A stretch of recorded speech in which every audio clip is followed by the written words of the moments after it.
Good morning student, welcome to my class. आज हम लोग नया टॉपिक रेक्टिफायर के बारे में पढ़ेंगे।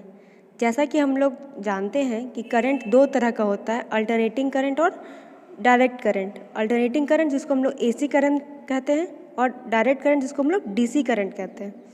हम लोग सभी जानते हैं कि जो हम लोग घर में यूज़ करते हैं वो अल्टरनेटिंग करंट होता है, मतलब एसी करंट होता है।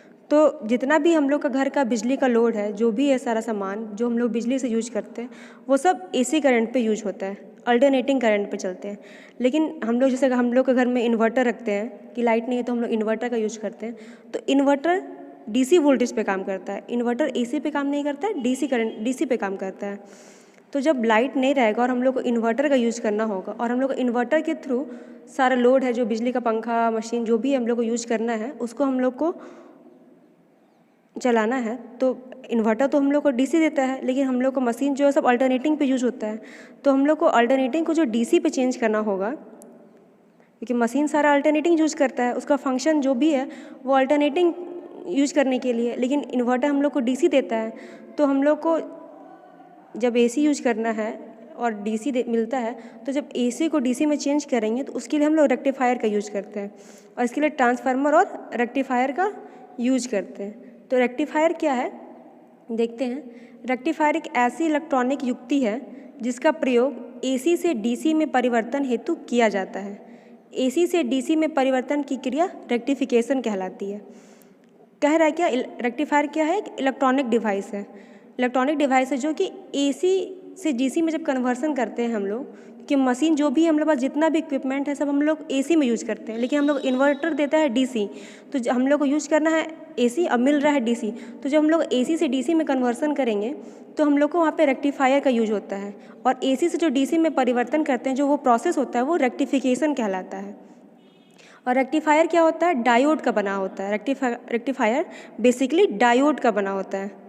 और डायोड क्या है? यूनिडायरेक्शनल डिवाइस है। यूनिडायरेक्शनल मतलब जिसका फंक्शन एक दिशा में होता है, एकल दिशा में। यूनिडायरेक्शनल, यूनि मतलब एक और डायरेक्शनल मतलब एक दिशा में, एक दिशा। यूनिडायरेक्शनल डिवाइस है, अर्थात इसमें से विद्युत धारा का प्रभावी प्रवाह केवल एक ही दिशा में होता है, अतः इसका उपयोग रेक्टिफायर में किया जाता है।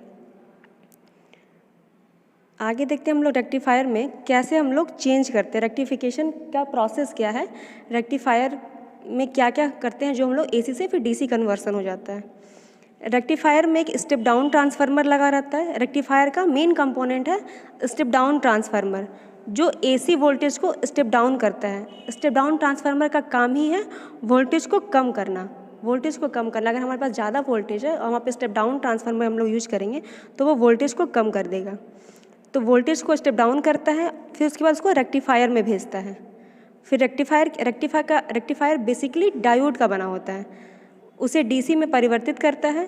जो हम लोग को वोल्टेज मिला, जो स्टेप डाउन वोल्टेज मिला, उसको रेक्टिफायर डीसी में चेंज किया, डीसी में कन्वर्ट कर देता है। फिर जो डीसी जो वोल्टेज मिलता है हम लोग उसको हम लोग फिल्टर से गुजारते हैं, फिल्टर से उसको गुजारते हैं, पास कराते हैं। तो फिल्टर से गुजारने के पश्चात पल्सेटिंग डीसी प्राप्त होता है, जिसे फिर एक रेगुलेटर द्वारा रेगुलेटेड किया जाता है। इस प्रकार रेगुलेटर के आउटपुट पर शुद्ध रेगुलेटेड डीसी वोल्टेज प्राप्त होती है। ये जो हमारा प्रोसेस है, इसको हम लोग डायग्राम से समझ सकते हैं। जैसे कि यहाँ पे कोई एक एसी करंट है, यहाँ पे एसी इनपुट सिग्नल है, एसी करंट है। एसी करंट को हम लोग स्टेप डाउन ट्रांसफार्मर में सप्लाई किए। स्टेप डाउन ट्रांसफार्मर क्या किया? इस करंट को कम कर दिया, इसका वैल्यू कम कर दिया। फिर इसको रेक्टिफायर में पास किया। रेक्टिफायर में जाने के बाद ये चेंज हो गया डीसी में। फिर इसको ये फिल्टराइजेशन किया, फिल्टर में जाके उसको फिल्टराइजेशन करता है। फिर वोल्टेज रेगुलेटर के द्वारा उसको रेगुलेट करता है। फिर जो हम लोग को फाइनली प्राप्त होता है वो रेगुलेटेड डीसी आउटपुट वोल्टेज प्राप्त हो जाता है। ये ऐसा प्रोसेस है, रेक्टिफिकेशन का प्रोसेस है। याद रखेंगे हमेशा, एसी का डीसी से कन्वर्सन करने में, जब एसी को हम लोग डीसी में कन्वर्ट करते हैं तो रेक्टिफायर का यूज करते हैं, और रेक्टिफायर बेसिकली डायोड का बना होता है। और रेक्टिफायर के जो अलग अलग काम करने का तरीका होता है, बहुत सारा रेक्टिफायर होता है, दो तीन तरह का रेक्टिफायर होता है, जिसका अलग अलग काम करने का तरीका होता है। तो अलग अलग काम करने के तरीके के अनुसार ही इसको अलग अलग श्रेणी में रखा गया है, जो कि तीनों का काम करने का तरीका अलग अलग है। रेक्टिफायर परिपथ को दो निम्न भागों में वर्गीकृत किया गया है। रेक्टिफायर का वर्गीकरण, क्लासिफिकेशन ऑफ रेक्टिफायर। अलग अलग प्रॉपर्टीज के कारण रेक्टिफायर को वर्गीकृत किया गया है। पहला है हाफ वेव रेक्टिफायर, दूसरा है फुल वेव रेक्टिफायर। इसका मेन जो दो पार्ट्स है वो हाफ वेव रेक्टिफायर है और दूसरा है full wave rectifier. Half wave तो हाफ में फुल वेव में भी दो तरह का होता है, एक सेंटर डेप्थ और एक ब्रिज वेव। फुल वेव का भी दो टाइप होता है रेक्टिफायर का। तो आज हम लोग पढ़ते हैं half wave rectifier. Half wave rectifier, जैसा कि हम लोग नाम से बोल रहा है हाफ वेव, मतलब ये आधा साइकिल को चेंज करने में काम करेगा। हाफ वेव यह रेक्टिफायर एसी सप्लाई को सिर्फ हाफ साइकिल को ही रेक्टिफाई कर पाता है।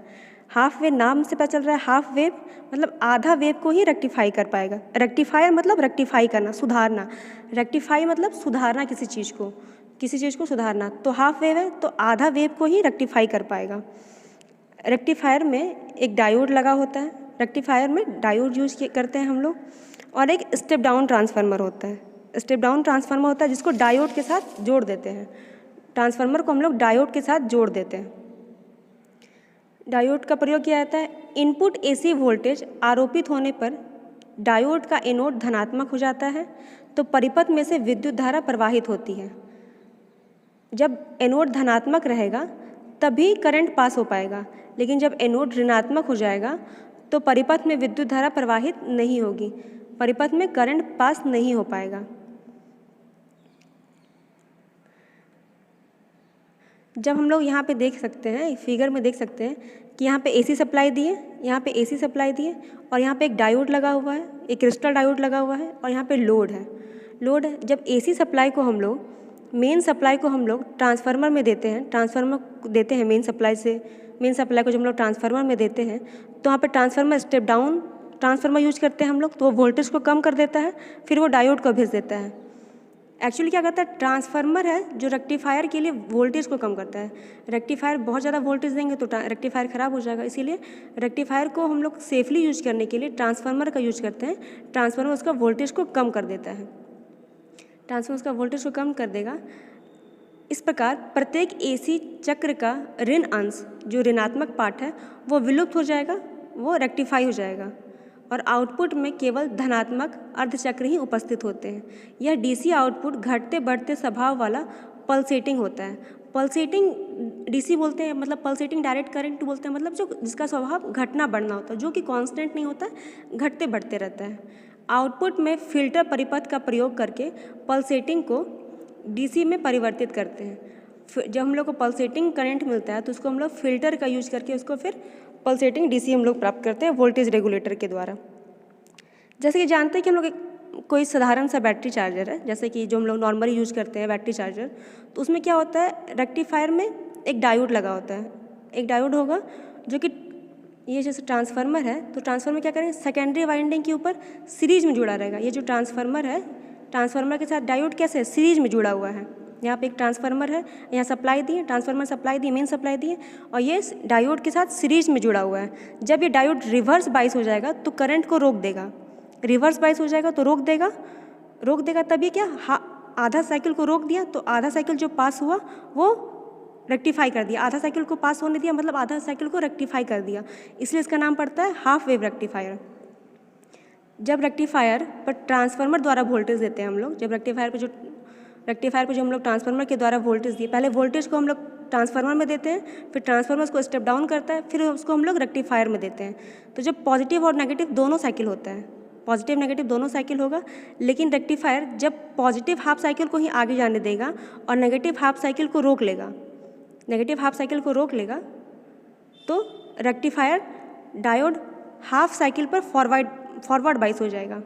जैसे कि आगे देख सकते हैं इसको, ये यही चीज़ कह रहा है, एसी वोल्टेज के धनात्मक चक्र में डायोड फॉरवर्ड बाइस अवस्था में होने के कारण बंद परिपथ की भांति कार्य करेगा, मतलब क्लोज्ड सर्किट हो जाएगा।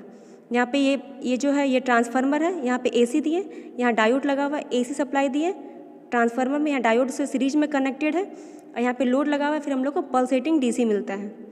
आई है करंट डिनोट कर रहा है, डी है डायोड है, आरएल लोड रजिस्टर है, टी है ट्रांसफार्मर, ये ट्रांसफार्मर है, पॉजिटिव, जो पॉजिटिव शो कर रहा है वो है पॉजिटिव हाफ साइकिल और नेगेटिव हाफ साइकिल।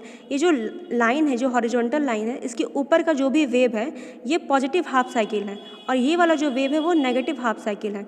ये यहाँ से लेके ये पूरा यहाँ तक एक साइकिल होगा, तो एक साइकिल का आधा ये वाला होगा, ये वाला हो जाएगा पॉजिटिव हाफ साइकिल क्योंकि ये पॉजिटिव है, और ये वाला नीचे हो जाएगा नेगेटिव हाफ साइकिल। जैसे ये है, नीचे है, ये पल्सेटिंग डीसी हो गया और ये नेगेटिव हाफ साइकिल है। ये जैसे इधर हो गया, डायोड का मुंह इधर हो गया, ये नेगेटिव हाफ साइकिल है, और इसमें क्या है, डायोड का मुंह इस तरफ है, मतलब ये पॉजिटिव और ये पॉजिटिव आपस में एक समान जुड़ा हुआ है, तो ये पॉजिटिव हाफ साइकिल हुआ, तो मतलब फॉरवर्ड बायस हो गया। अगर पॉजिटिव को हम लोग पॉजिटिव से कनेक्ट करेंगे तो फॉरवर्ड बायस हो जाएगा, अगर पॉजिटिव को हम लोग नेगेटिव से कनेक्ट कर देंगे तो रिवर्स बायस हो जाएगा। ये वाला जो चिन्ह है डायोड का, जो ये एरो है और यहाँ पे एक जो सिंगल लाइन खड़ा है, ये सिंगल लाइन पॉजिटिव को डिनोट करता है, पॉजिटिव डिनोट करता है, और ये पॉजिटिव को हम लोग ये पॉजिटिव से कनेक्ट किए तो ये फॉरवर्ड बायस हो गया। लेकिन जब हम लोग इस नेगेटिव को, ये जो एरो है, ये जो एरो, जो धनुष के आकार का एरो है, ये नेगेटिव है, इस नेगेटिव को हम लोग पॉजिटिव से कनेक्ट कर दिए तो ये रिवर्स बायस हो गया। ये इसी का यहाँ पे हाफ वेव का इनपुट और आउटपुट वेव दर्शाया गया है। ये पूरा वेव है कि पाई तक कितना होगा, 2 पाई इतना होगा, 3 पाई इतना होगा, 4 पाई तक इतना होगा, ये पाई तक कितना, अगर वोल्टेज इन है, इनपुट वोल्टेज है, ये वाला इनपुट वोल्टेज है, तो जब हम लोग कोई वोल्टेज दिए, हाफ वेव में कोई हम लोग वोल्टेज सप्लाई किए, ये इनपुट वोल्टेज है, भी इन इनपुट वोल्टेज है, ये पूरा इनपुट वोल्टेज है, तो जब हम लोग को रेक्टिफाई हो जाएगा, जब हम लोग को जो वोल्टेज देते हैं वो रेक्टिफायर के द्वारा जो रेक्टिफाई हो जाएगा, तो हम लोग को रिजल्ट क्या मिलेगा, ये हाफ मिलेगा। ये यहाँ से पूरा यहाँ तक पाई है, तो ये हाफ वाला मिलेगा, जो हाफ आया ये हम लोग का रिजल्ट हुआ। ये साइकिल रेक्टिफाई कर दिया रेक्टिफायर। हाफ वेव में जो हम लोग पूरा वोल्टेज देंगे तो जो हम लोग को रिजल्ट मिलेगा वो आधा मिलेगा, क्योंकि वो हाफ वेव रेक्टिफायर है, तो हाफ वेव मिलेगा, ये इसका रिजल्ट है। आगे हम लोग नेक्स्ट क्लास में फुल वेव रेक्टिफायर के बारे में पढ़ेंगे।